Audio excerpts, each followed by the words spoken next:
In this video, I'm going to share with you my number one mindset tip for overcoming CFS so that you can just copy me. This is going to be video one of a 30-day raw video series. So if you're struggling with CFS, make sure you subscribe. I'm going to be dropping a video every day for the next 30 days. And note, they're all going to be raw. There's not going to be much editing. It's just going to be me with my notepad, sharing with you notes that have worked for me in my healing and then clients I've been working with as well. So that being said, let's get started. Let's see what I've got on the docket first that I want to share with you. So the first note I have here is the biggest mistake high achievers make, and hey, this is me too, was focusing only on physical healing. So your brain is your most powerful healing tool. It's literally the most important thing because yeah, the physical, you've probably been trying to physically heal yourself for maybe months, maybe years. That was the case for me. And you probably are just stuck. You just keep hitting the wall, right? It's because you're missing the mind part, the brain part of the equation. I've something written down here. If you believe recovery is possible, you'll take consistent action to be able to finally recover. This is so key. It's kind of like the 4-minute mile. We've all heard about that, where at first everyone was thinking the 4-minute mile was just impossible, right? You couldn't do it. But then somebody did it. And then right after that, it just opened the floodgates and it made it possible for so many other people to be like, oh my gosh, this is doable. And now so many people have ran the 4-minute mile. That's also why I'm making this video, is like just to kind of give you some inspiration and proof that, hey, if this guy can heal, then you can heal as well. I'm a big Tony Robbins fan. I don't know if you are. But I saw him do something in a video that was pretty cool, so I'm going to share it with you. It comes down to the power of your mind. So do this with me while you're watching. And what he did with people in the video was he's like, okay, what I want you to do is sit up straight, or you can stand up if you want. And I want you to take your finger and I want you to point it as far back as you can behind you. So that's about as far as I can get back. Not quite owl stats where you could go almost 360, but you know, probably like 180 back there. Let me know how far you got. And then what he said was pretty wild. He's like, okay, remember how far you went? Now what I want you to do is I want you to go 20% farther. And so then go for it right now. See if you get 20% farther. Oh, stretched a little bit, but I don't know if you saw, but I got at least 20% farther.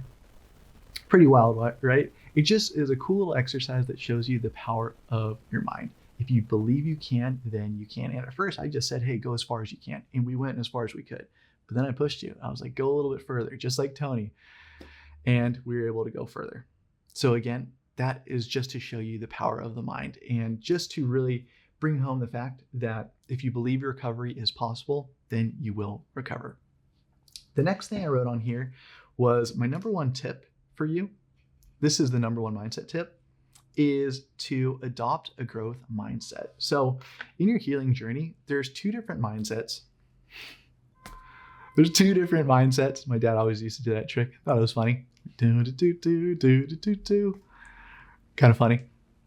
Anyways, there's two different mindset shifts or mindsets that you can have in your recovery. You can have a growth mindset or you can have a fixed mindset. So let's talk about the fixed mindset first. This is the one you don't want to have.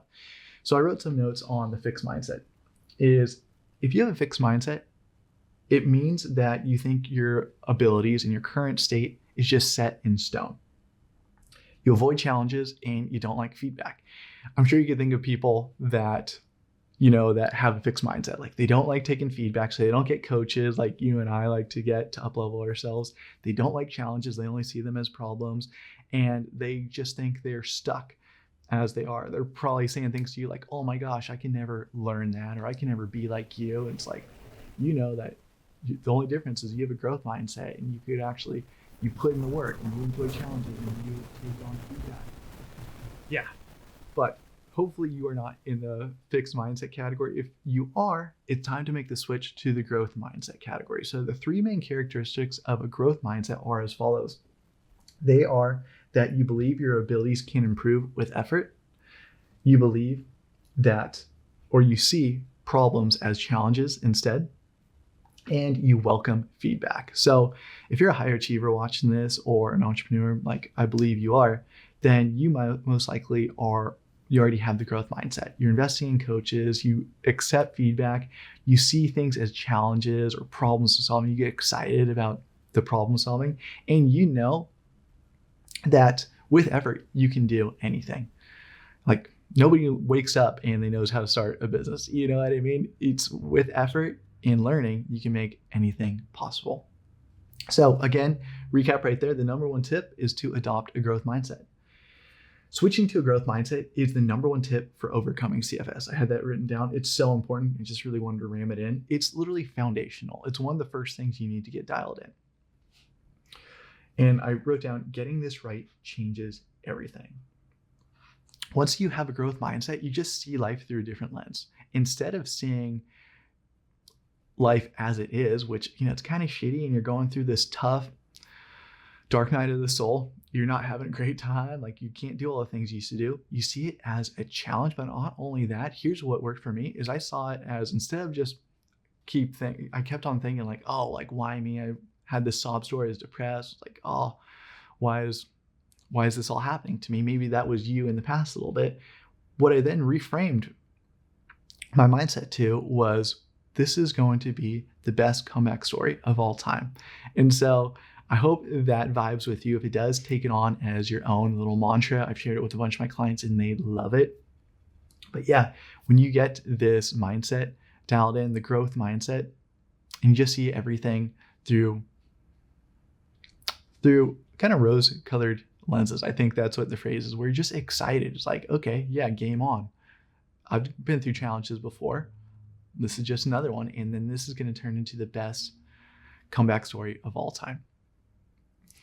So 5 keys to a growth mindset. Here's some bullet points I want to share with you. The first one is to take full responsibility for your healing.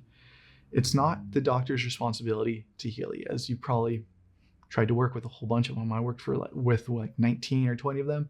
First Western medicine, that didn't work. And then holistic medicine. And they all work to a different degree, but none of them gave me lasting results until I really worked with a mentor on brain retraining. And then we stacked in all these other things, and then things took off. In a later video, I could talk about brain retraining if you want. Just let me know in the comments below. But number one, take full responsibility for your healing. No one's going to do this for you. Number 2 is be 100% committed, no plan B.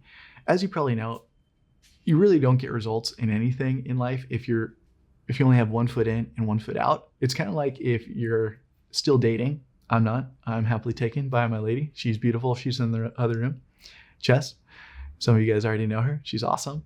But it's like when you're dating. So let's say you're a dude and you're in the dating pool. If you're dating 5 women at one time, or 5 dudes at one time, you're never really giving any of them a full chance to be the one person for you, to be your soulmate. You know what I mean? Or same thing goes with women. If you're dating 5 dudes, you're never giving any one of them a full chance. You're always kind of capping the downside. You got 1 foot in and 1 foot out. So for your CFS recovery, you're going through something that's pretty freaking big. A lot of people see it as a death sentence. You know what I mean? I'm sure you Googled it. If you haven't, don't Google what the stats are about it, because they will make you cry. Heck, I'm not even a big crier, and it made me sob and break down when I first saw it, and basically told my wife, like, hey, you could leave me if you want, because this is going to be a bumpy road. Luckily, she stayed. She's awesome. She was my rock. But yeah, it's heavy. And so that's why you need to be 100% committed, no plan B with this. The third bullet point I want to share with you is reframe recovery as a challenge to overcome. Kind of like what I shared with you earlier is, if you currently see it as a problem, see it as a challenge instead, because you're a higher achiever. You love challenges. You know what I mean? And then also, if it vibes with you, start thinking of your recovery as the best comeback story of all time. Start documenting it. Start sharing, hey, here's where I am right now. And because you're going to be able to look back on it. I wish I would have documented more. I took a whole bunch of video footage that I haven't even shared on YouTube yet. Because it's tough to go back, and then, all like that pain comes back. But at some point I'll be able to make the sickest documentary ever. But I'm sure you can make an even sicker one, just because you'll have the balls to take even more footage.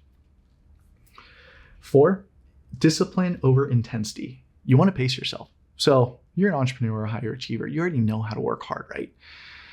And it's kind of like when you first started going to the gym. You're super hyped on, getting the muscles, getting healthy. You know what I mean? Getting in shape, looking good. And you're training hard. You're probably doing too much volume. And then eventually you learned how to train smart, and you could get away with doing way less, maybe like 20%, and getting 80% of the results. 80-20. You 80-20'd what it took to get results in the gym. Well, the same thing goes with your discipline when you're trying to recover from CFS. So here you want to pace yourself. In the last couple of years or months or however long you've been dealing with this, you've been putting in a lot of volume, right? You've been trying a whole bunch of stuff, just like you did when you first were in the gym. But now it's time to train smart. And to do that, you need to pace yourself. You actually need to do less, and you just need the right people. I could be one of those guys for you. If you vibe with me, book a call down below. It'll be a free call. We'll see if we vibe. And then if you like what you hear, get you into my mentorship program get you on your way to healing. But yeah, the main tip here is discipline over intensity.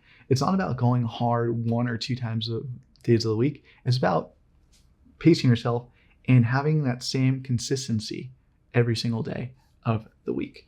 I could do a video later on that, on exactly what a perfect daily routine looks like, 80-20 style, for someone who's recovering for CFS. I think that could be a cool video topic, but let me know in the comments below. Bullet point 5 is measure progress not by the gap of where you used to be, but by the gain from you at your worst.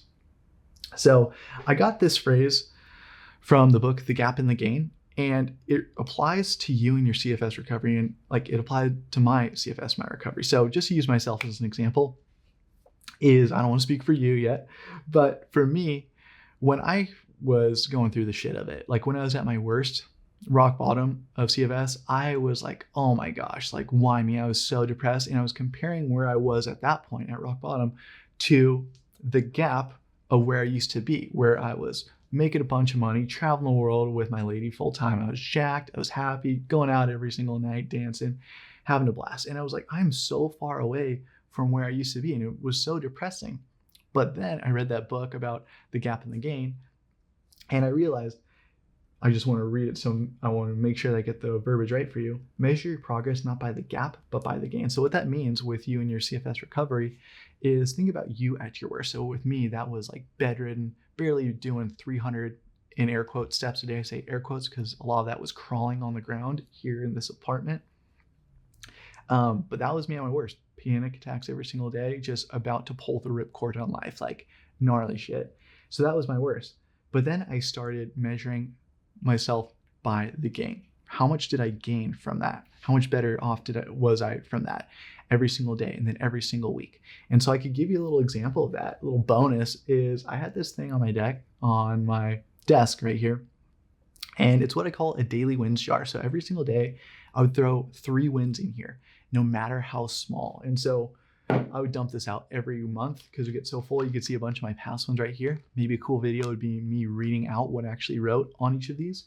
And what I would do is I would take a sticky note. I would write down one of my wins, and I would do 3 of these every day. And then I would fold it up, and then I would put it in this jar, and it would just sit on the side of my desk. And so every day that I came to my desk, and a lot of like at my worst, I couldn't even look at a screen, and I couldn't really even sit in a chair. So I would just kind of like get up, roll up to my desk, and I'd just be staring at this thing. But my belief and confidence in my recovery would grow every single day. Why? It's because I could see the proof literally growing in this jar every single day. And I could see the wins just getting more and more and more. And then I'd have to dump these out every single month and then start fresh. And it was so awesome. So that'd be a big tip for me. From me to you is create a little daily wins jar for yourself. It'll help you build back your self-esteem, your confidence in your healing, and get you on your way to recovery. So guys, recap, that is the number 1 mindset tip for overcoming CFS. It is to adopt the growth mindset. If you want, as a bonus, start a little wins jar. If you like this video, make sure you subscribe. Let me know what videos you want to see in this 30-day video series down below. I read all my comments, as you know, so I'll definitely see them and then make a video for you if it makes sense. If you're not on my email list, jump on it. There I talk about stuff that I can't talk about on YouTube or on social publicly, so I think you'll dig it. And then also, if you want to work with me one-to-one to overcome CFS, then go ahead and click the work with me link below. You'll be able to book a free call. We'll jump on a call. You'll jump on a call with me personally. We'll see if we vibe, see if I can help you out. If so, we get you started immediately. So that's all I got for this video. I'll see you in the next one.